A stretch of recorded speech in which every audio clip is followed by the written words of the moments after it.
I'm here with Brad Appleby. He's a planner with the City of Peterborough, and we're going to have a brief discussion about secondary suites, and if time allows, maybe we'll talk a little bit about renting rooms and the licensing requirements around that. So thanks for doing this for us, Brad. I really appreciate it. Okay. So I've brought my notebook here, and I've got some questions, so we'll just go ahead and get started with it. Okay. So just looking for a bit of an update on the state of secondary suites. What's been going on from the city's perspective, and what can the public expect with secondary suites from this point going forward? So at this point, the city amended its zoning bylaw and official plan in 2018, and so it is now legal in many parts of the city to be able to put a secondary suite within a single detached house, semi-detached house, townhouse, or in a building that's accessory to one of those types of houses. So outside in the backyard if there's room and if the other requirements are met? Yeah, right? and so at this point, really what's been happening is people are coming in and they're able to file building permit requests and obtain permits to construct these units. And so as of end of 2018, I counted about 18 permits that had already been issued for these types of suites. Yeah. So that's good. Yeah. People are taking it seriously and doing it correctly. That's excellent. Yeah. So, and that's one of the reasons we wanted to do this, is just so that everybody knows, what is the real process here, and to make sure that, because at the end of the day, it's for safety, right? Yes. We want to make sure that these units are safe for people to live in, and it's done properly. So correct. Yeah. That's great. So a secondary suite, by definition, is... It's a self-contained dwelling unit. It's cooking, cleaning facilities like a kitchen, bathroom, bedrooms, living space. Could have its own laundry. Okay. Yep. And they have their own entrance, either exclusive to the unit itself, or it could be shared with the main dwelling through like a common vestibule or something like that. Okay. So like a common entry with separate doors. Yeah. Okay. Yep. Could be. But essentially, it's its own sort of living space separated from the main house. Okay. And the other one you mentioned was potentially a separate structure on the property. Yeah. As long as it meets building code. As long as it meets building code, there are zoning requirements that we can get into in a few minutes that deal with secondary suites in general, which would also apply to the ones out in the backyard. But yeah, if you design something that meets building code, then potentially you could build that in the yard. Okay. Yeah. So you mentioned there was about 18 of them that have been applied for. Yeah. How many do you know how many of those have been completed and finalized? I'm not aware of how many have been completed. It's just when I was going through our database the other day, I could see that there was 18 in 2018 that had been applied for. Any new applications this year? Just haven't looked it up yet. Okay, fair enough. Fair enough. So obviously there's a bunch of requirements around adding a secondary suite to a property. Yeah. So what are some of those? So I'll start with sort of my expertise, which is land use planning. And so historically, municipalities in the City of Peterborough being one of them, prohibited these types of units through their land use planning regulations, so through the zoning bylaw specifically. So we've gone in and we've changed that to allow them. And so really what we have to do now when someone comes in is confirm that the property is eligible from a zoning point of view. So if you have a single detached house, semi-detached house, or a townhouse, and if that house is a permitted use in a residential zoning district in the city's zoning bylaw, then it could potentially have a secondary suite. It could be eligible for one. Now, the one catch to that is that there are some parts of town that are still subject to bylaws that we inherited from the townships when we had annexed land. So these bylaws that we've gone through don't apply to those areas yet, but in time those areas will transition into the city's zoning bylaw, and then they will have these permissions as well. Okay. So they have to be a residentially zoned property in the city's zoning bylaw. They can't be located within floodplain. Okay. So no secondary suites in floodplain. Now we do have some mapping internally at the city that we refer to. If someone wanted to call us, we could look up a property and give you a pretty quick indication of what information we have. But if you wanted to get sort of the certain word on that, you could contact the Otonabee Region Conservation Authority as well. Okay. They're the sort of the keeper of floodplain mapping. Right. Is there a resource that someone could go to check themselves, or is it better to call? I would recommend calling if you wanted to have a general sense of if an area of town might be problematic. A good resource is actually the County of Peterborough's online mapping system. So our city mapping doesn't have floodplain shown on it to sort of the external website, but the County of Peterborough's interactive mapping actually does. Right. Now I know, having looked at it not too long ago, that some parts of it aren't quite up to date. So again, that's where contacting the Conservation Authority would probably be your best due diligence. Okay. But it still gives you a pretty good idea of what areas might be problematic and other areas that are probably fine. Okay. Yeah. Very good. Okay. So obviously, we're going through this process, and it's even properties that are R1s. You don't need duplex zoning. It's any residential property in the city of Peterborough that qualifies. Any residential property that qualifies. Now there are some qualifiers to this, and you mentioned the duplex, right? So these units are not considered duplexes, right? It would, if you have a single detached house in an R1 zone, which is R1 is your typical single detached zone, putting a suite in it wouldn't necessarily be considered a true duplex. It would be considered a single detached house with a secondary suite. Okay. Right? And so the distinguishing feature is that the zoning bylaw places some restrictions on the suite itself, right? So they're limited to 2 bedrooms. They're limited in floor area to a maximum. They can't be any larger than the main dwelling itself. Okay. Right? So if you had, say a bungalow with 1,000 square foot main floor, then you could have, 1,000 square foot suite in the basement, but you couldn't have 1,001 square foot suite. Okay. Kind of thing. Okay. Right? So the primary part of the residence has to be larger or equal to. Yeah. Okay. Yeah. Okay. Yeah. Okay. So let's say somebody wants to do this properly, and they're going to come in and get permits. What's that process look like? So you would have to file a building permit application with our building division, and it's a formal process. You have drawings prepared, and they get reviewed.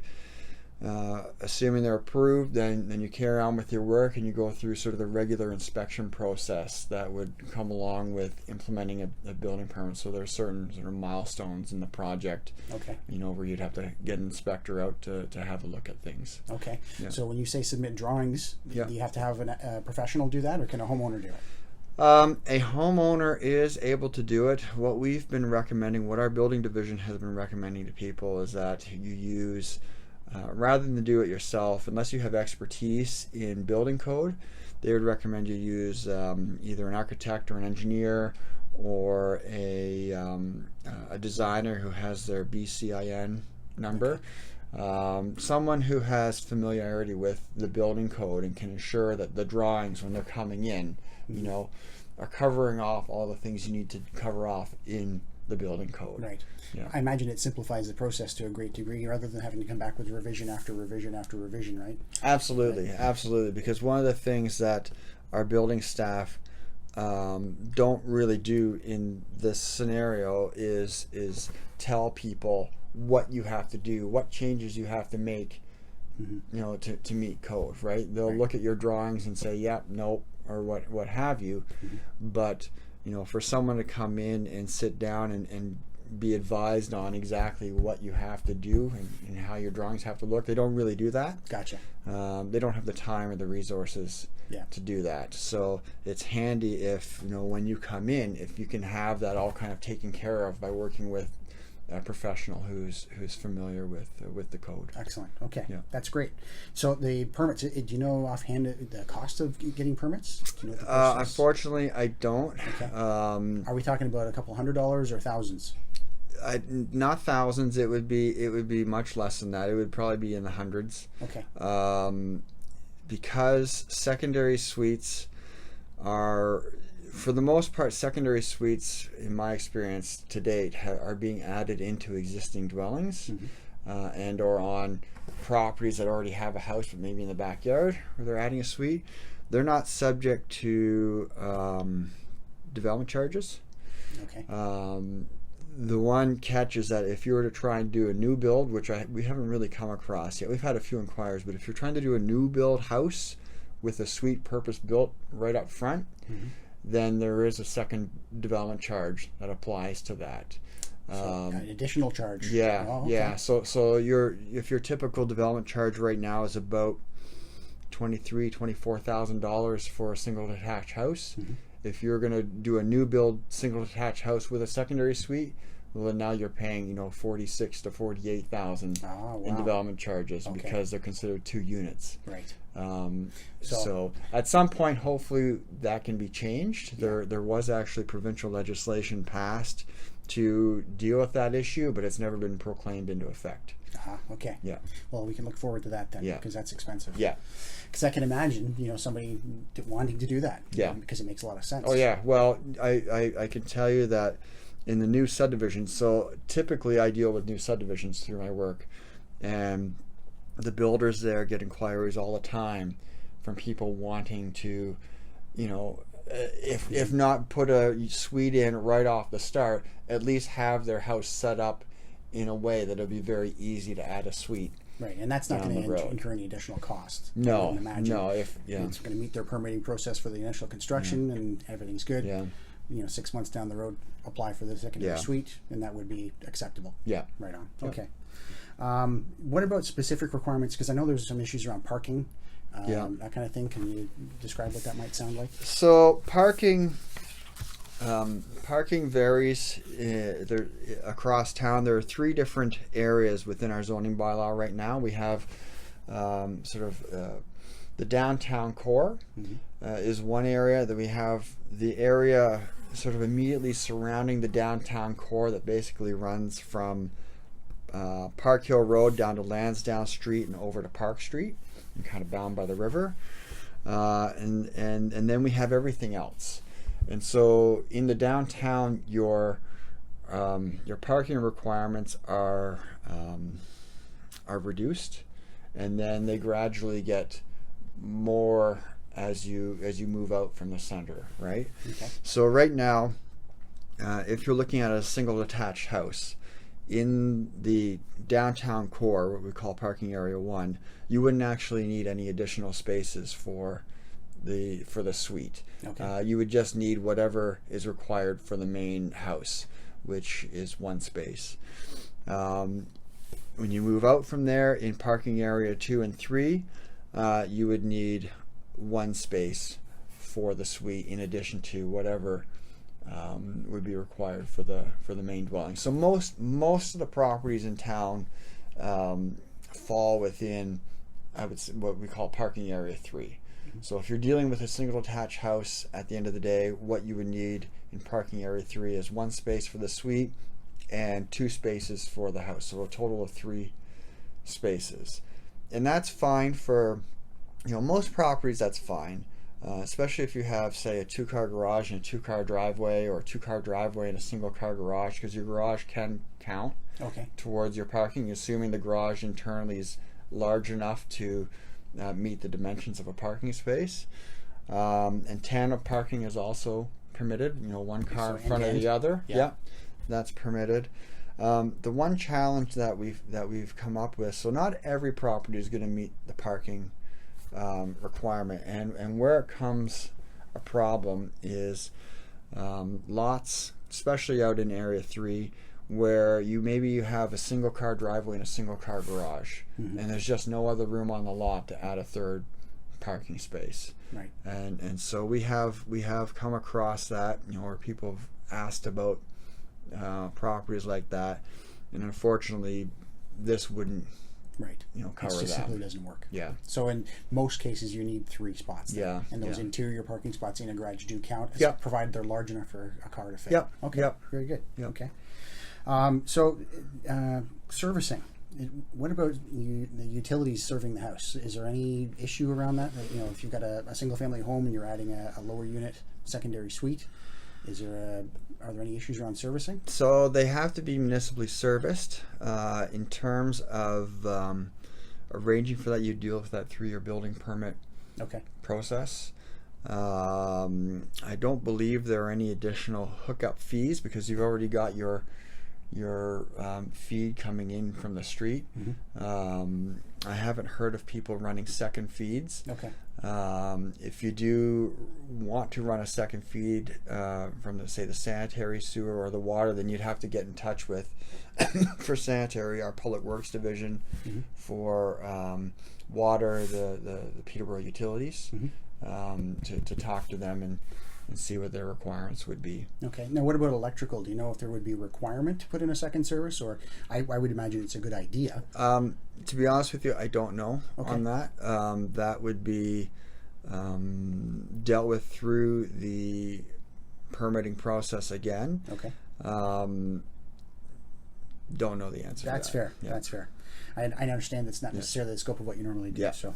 My last question on this particular topic was, let's say, because we're realtors and we've got clients that buy homes that have quote-unquote in-law suites in them, and there's hundreds of them out there. It's been complaint driven. You know, if they continue to exist until someone complains, and then the city has to come in and make sure that the property's safe. So let's say one of our clients is buying a property that has one of these in, and they want to do the right thing and make it legal. So they want to come to the city and say, look, this is already here. How do we go through the process of making it legal, a legal secondary suite? So if you want to do that, there's two different ways to go about it. Well, actually, there's a few different ways, but if you can prove that suite existed on November 16th, 1995, then it's potentially exempt from all these sort of zoning regulations that we put in. And you would go through a process with our building division to basically have that unit acknowledged. And if you can do that, it would be grandfathered under the old apartments and houses legislation from the early 1990s. And so it would really be, coming in, finding someone who could provide like a sworn affidavit, witnessed by a commissioner of oaths, to declare that the unit was there on November 16th, 1995. And then providing some additional sort of paper documentation to back that up to our building division staff. Could be rent receipts, could be an old property listing listings. It could be mortgage documents, MPAC documents, whatever you can find. Right, that can kind of back that up.